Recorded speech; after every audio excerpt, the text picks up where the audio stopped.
Le F-35, fierté de l'industrie américaine. Cet avion à 100 millions de dollars se transforme en simple carcasse de chasse dès qu'il lui manque un métal qui ne vaut que quelques centaines de dollars. Le néodyme. Sans lui, l'avion perd ses systèmes de contrôle, son radar, son invisibilité et ses capacités de guerre électronique.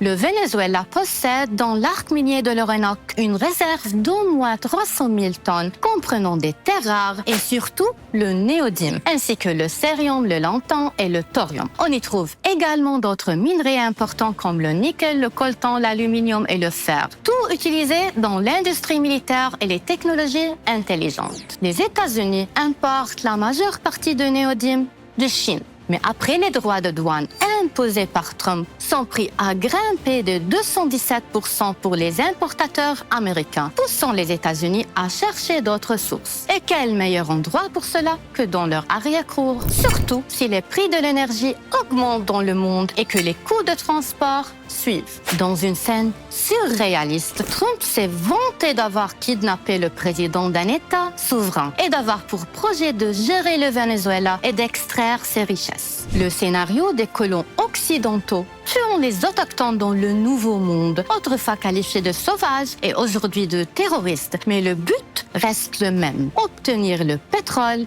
les richesses et les minerais.